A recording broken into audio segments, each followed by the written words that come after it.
só, o pessoal está me avisando aqui que o ministro Barroso aí está falando neste momento. Vamos ouvir então, vamos agora aí diretamente ouvir qual que é a fala aí do ministro neste momento. Vamos lá.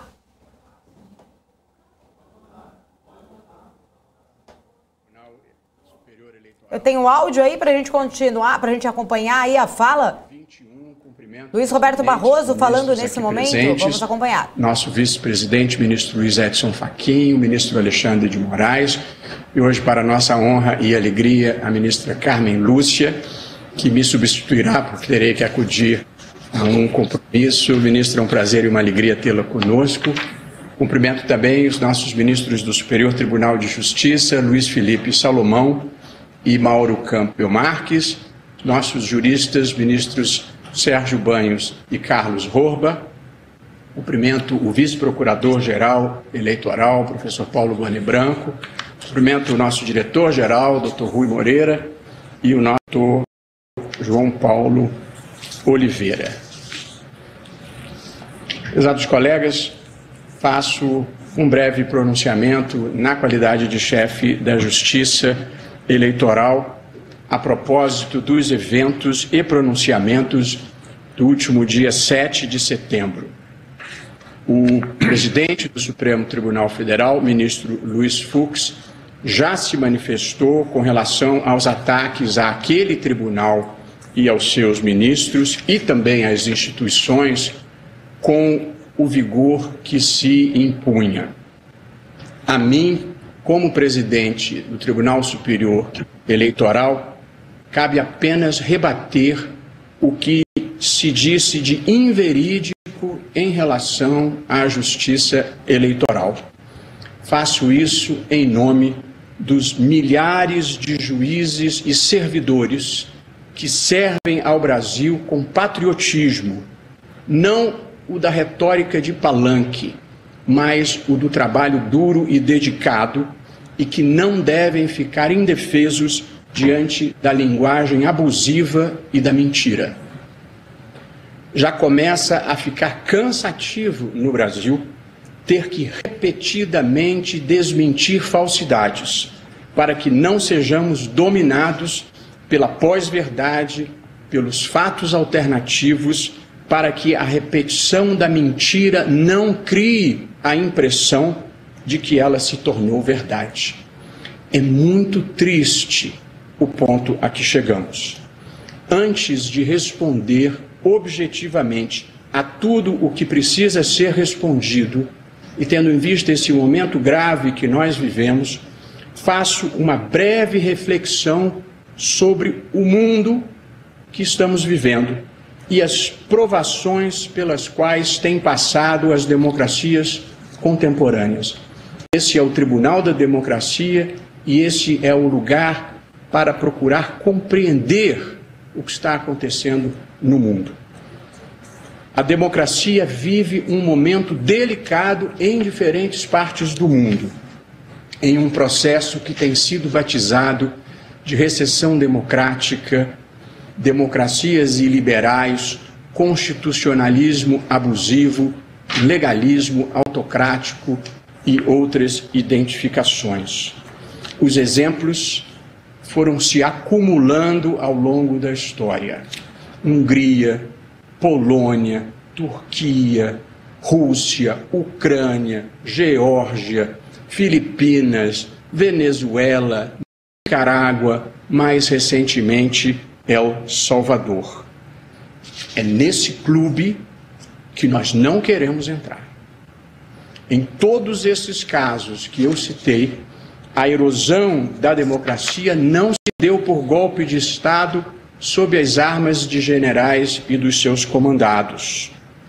A subversão democrática nesses países a que me referi, ela se deu pela condução de líderes políticos, primeiros ministros e presidentes da República eleitos pelo voto popular e que, em seguida, medida por medida, vem desconstruindo os pilares que sustentam a democracia e pavimentando o caminho para o autoritarismo.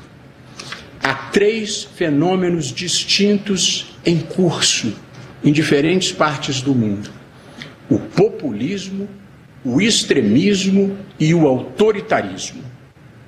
O populismo tem lugar quando líderes carismáticos manipulam as necessidades e os medos da população, apresentando-se como anti-establishment, apresentando-se como sendo contra tudo isso que está aí e prometendo soluções simples e erradas para problemas graves, soluções que cobram um preço alto no futuro. Quando o fracasso bate à porta, porque esse é o destino do populismo, é preciso encontrar culpados, bodes expiatórios.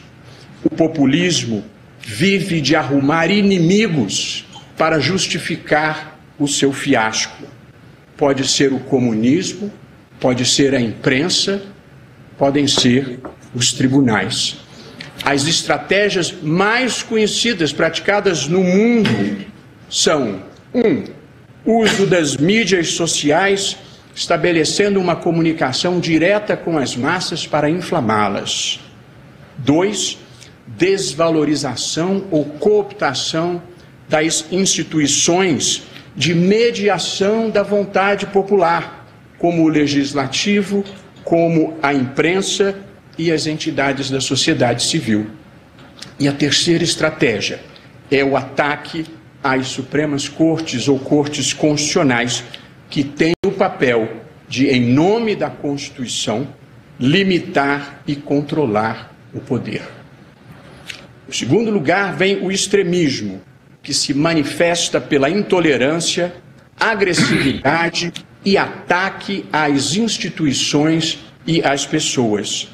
É a não aceitação do outro, o esforço para desqualificar ou destruir aqueles que pensam de maneira diferente. Cultiva-se o conflito do nós contra eles. O extremismo tem se valido de campanhas de ódio, de campanhas de desinformação, de meias-verdades e teorias conspiratórias que visam a enfraquecer os fundamentos da democracia representativa. Manifestação emblemática dessa disfunção foi a invasão do Capitólio nos Estados Unidos após a derrota de Donald Trump nas eleições presidenciais. E por aqui não faltou quem pregasse a invasão do Congresso e do Supremo Tribunal Federal. E por fim, o autoritarismo, que é esse fenômeno que sempre assombrou o nosso continente, a América Latina, e não só a América Latina. Essa tentação permanente daqueles que chegam ao poder. Em democracias recentes, parte das novas gerações já não tem o registro dos desmandos da ditadura, das ditaduras, com seu cortejo de intolerância, de violência e de perseguições. Por isso, muitas vezes, as novas gerações são presas fáceis desses discursos autoritários. Eu vivi a ditadura. Ninguém me contou. E vejo com tristeza, muitas vezes, pessoas que sentem que perderam a fé no futuro e têm saudades de um tempo bom que não houve.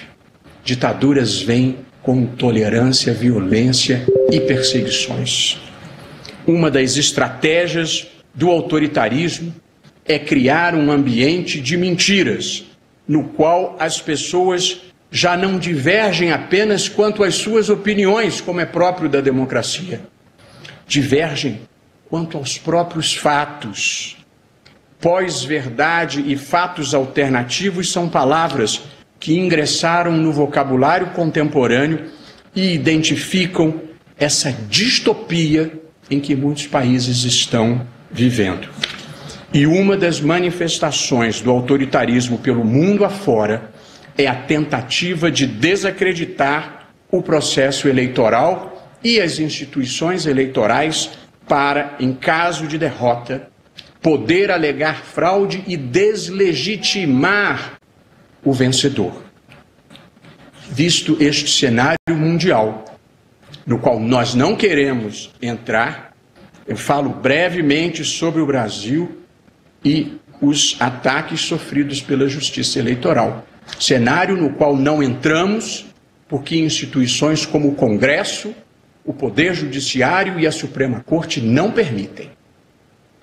E passo, portanto, prezados colegas, em defesa não apenas do nosso tribunal, mas de toda a justiça eleitoral, e não apenas dos magistrados, mas de todos os servidores, eu passo a comentar as imputações que nos foram feitas. No tom, com o vocabulário e a sintaxe que é capaz de manejar, o presidente da República fez os seguintes comentários que dizem respeito à justiça eleitoral e que passo a responder. Estou sendo textual. Aspas. A alma da democracia é o voto. Fecho aspas. De fato, o voto é elemento essencial da democracia representativa.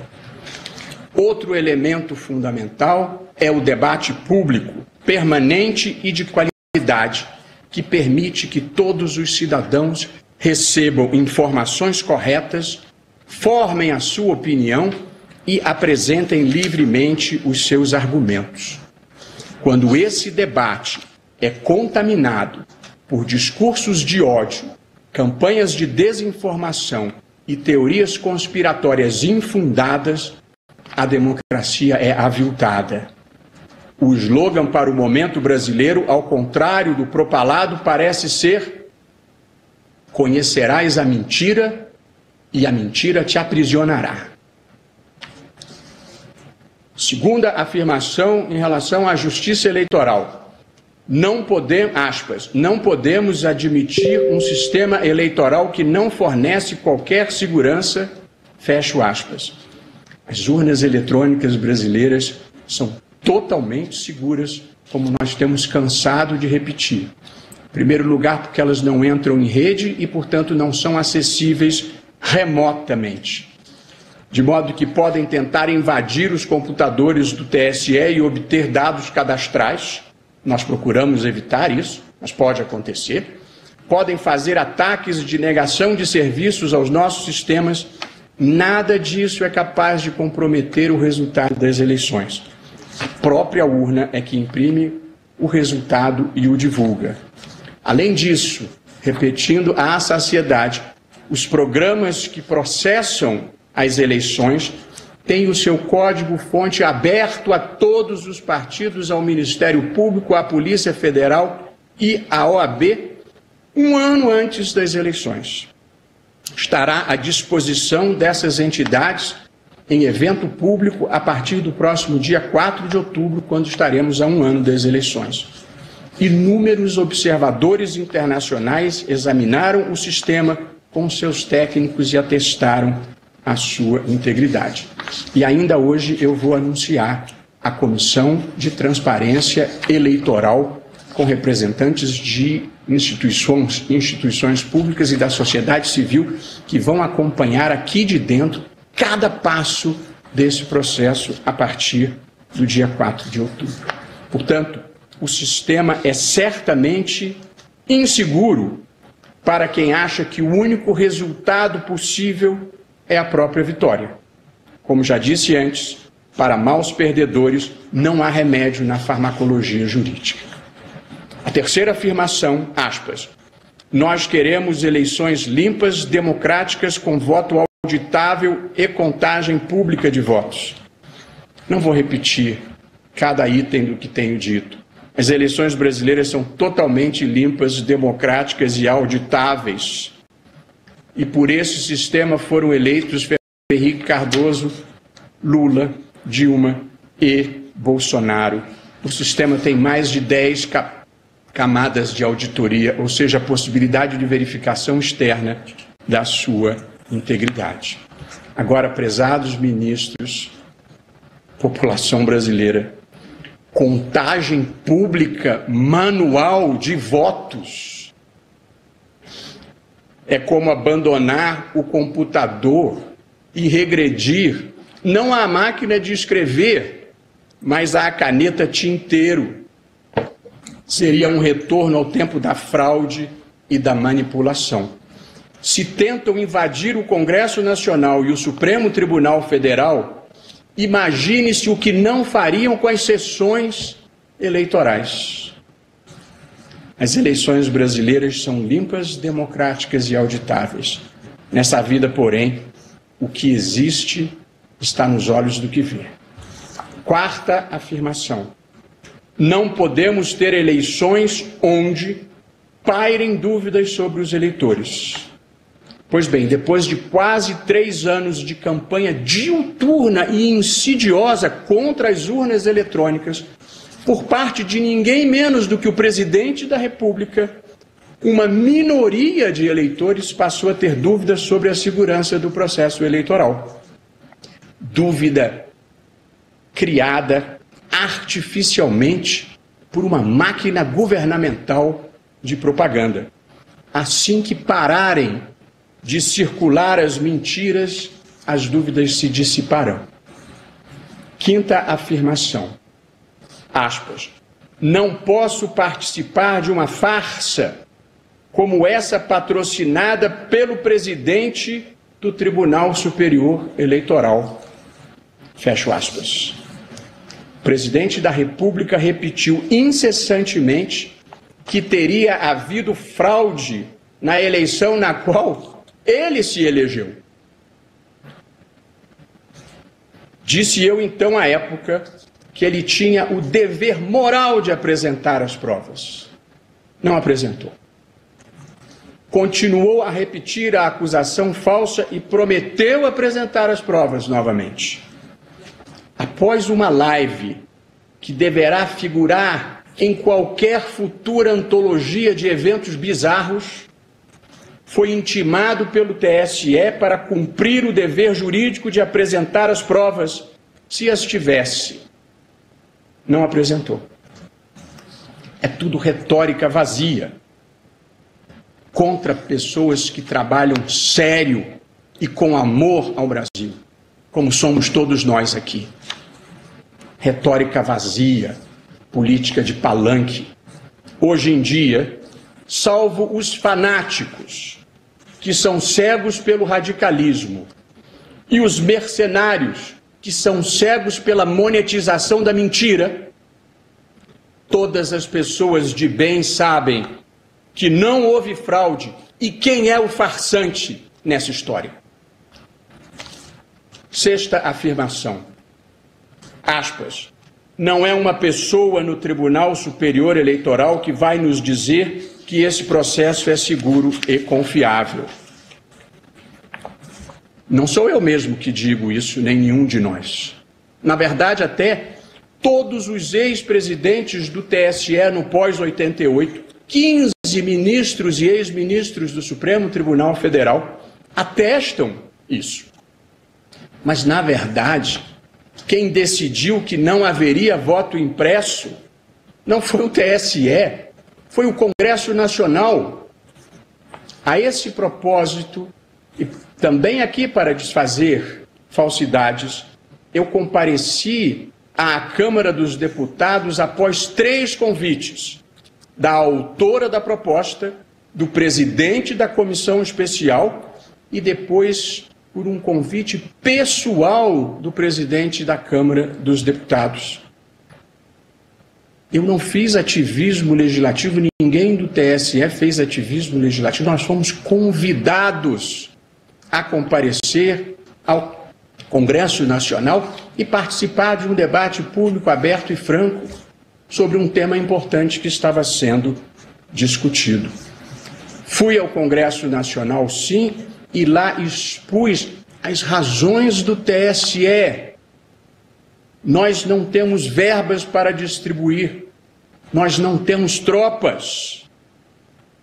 Aqui ninguém troca voto. Fui lá, como vou a todos os lugares, porque eu trabalho com a verdade e com a boa fé. São forças poderosas nessa vida. São as grandes forças do universo. A verdade e a boa fé. A verdade realmente liberta, mas só aqueles que a praticam. Foi o Congresso Nacional, não o TSE, quem recusou o voto impresso, e aliás fez muito bem. O presidente da Câmara afirmou que após a votação da proposta o assunto estaria encerrado. Cumpriu a palavra. O presidente do Senado afirmou que após a votação da proposta o assunto estaria encerrado. Cumpriu a palavra. O presidente da República, como ontem lembrou o presidente da Câmara, afirmou que após a votação da proposta o assunto estaria encerrado. Não cumpriu a palavra. Seja como for, é uma covardia atacar a Justiça Eleitoral por falta de coragem de atacar o Congresso Nacional, que é quem decide a matéria. Concluo, prezados ministros.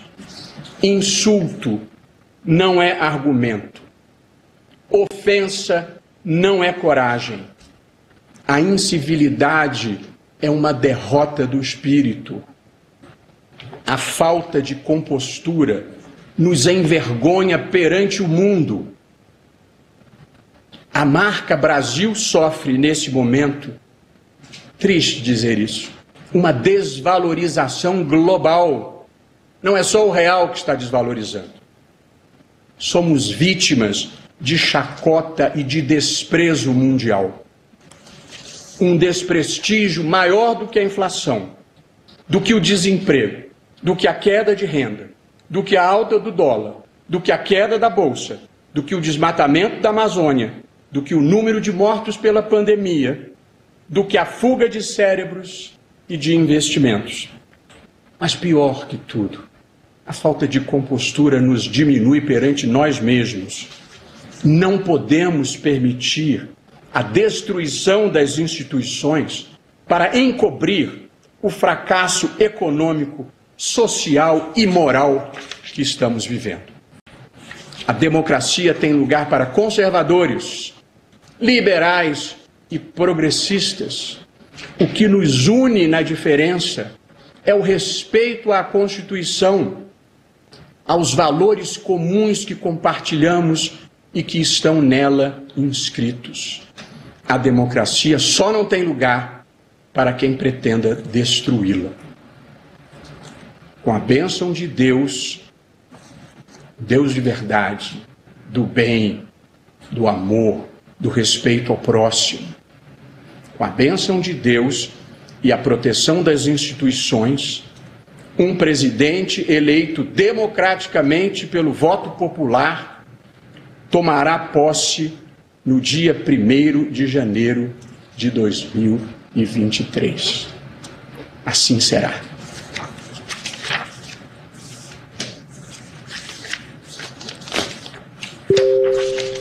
Prezados colegas, anuncio agora. Pois não, Dr. Paulo Gonet, Vossa Excelência tem a palavra. Muito obrigado.